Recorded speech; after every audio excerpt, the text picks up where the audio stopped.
Labdien, ūdensvīri, klāt marts, un paskatāmies, ko taro kārtas jums saka. Ūdensvīri kustībā. Ūdensvīri ir zirgā vai tīģerī, katrā ziņā visu notiek, visi iet uz priekšu, diezgan liela aktivitāte, un tiem, kam tāda ilgstoša aktivitāte nav bijuši, šis varētu būt tāds izrāviens, kad pēkšņi lietas sāk kustēties, un jūs esat vajadzīgs dažādās jomās, dažādās vietās, un spēj tikai pārvietoties un būt klātesoši. Tāpat šī kārtas arī saistās ar intelektuālo izaugsmu, ar vajadzību mācīties, apgūt, izprast kaut ko, ja? Lai kāda joma tā būtu, kur mēs visi visu laiku kaut ko mācamies, tad mācieties, apgūstiet, turieties seglos un neiet uz priekšu, jums viss ļoti labi izdodas, jo ir tāds laiks, kad mēs esam apritē un kad mūsu nav apritē, ja? Un šis ir tas laiks, kad jums ir iespēja kaut ko mainīt, virzīt un ietekmēt apkārtējā pasaulē. Darba jomā ūdensvīri. Darba jomā ir dota viena jauna iespēja.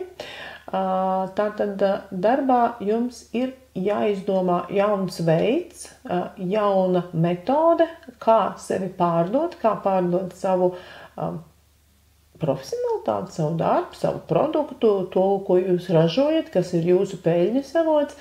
Un tikko jūs izdomājat, ja, jums ir ļoti liela iespēja, tātad, kā redzat, jātaisa ir grand opening, jāizgrazno telpas, jāpalielās, jāparāda sevi plašākai publikai, un, protams, ka tas ļoti labi saskan ar pirmo kārti, ja, rati, es esmu atvērts, es esmu pieejams publikai, es esmu visur, un arī darbā tā ir ļoti liela iespēja piedalīties, darīt, ietekmēt, tad tikai jādara. Un varbūt jāiegulda arī nedaudz līdzekļu.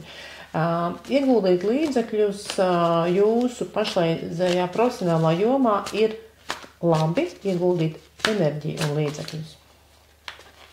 Attiecības.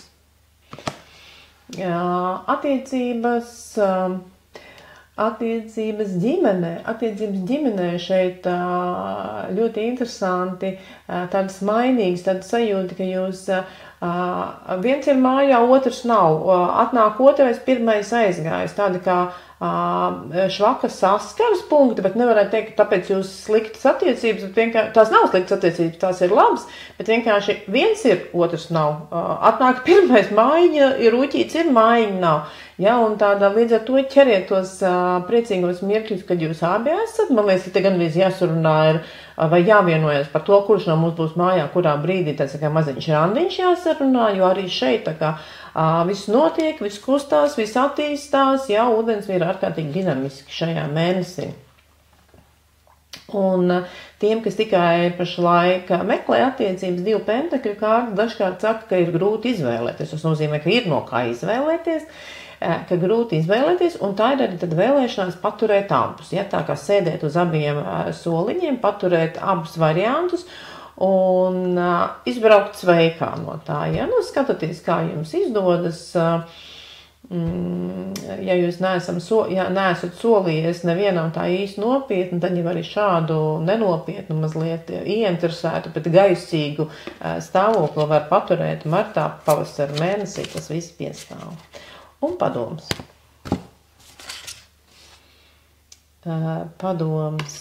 Neļaujieties tādai apātijai un pesimismam, no kurienes tas tāds varētu uzpeldēt, acīm redzot taro zina, ka ir kaut kādi noguruma vai pesimistu mirkļi būs gaidām martā. Atcerieties par to, ka jūs esat spēkpilns, vienkārši spēkpilns šajā mēnesī, un lai viss notiek vislabākajā veidā.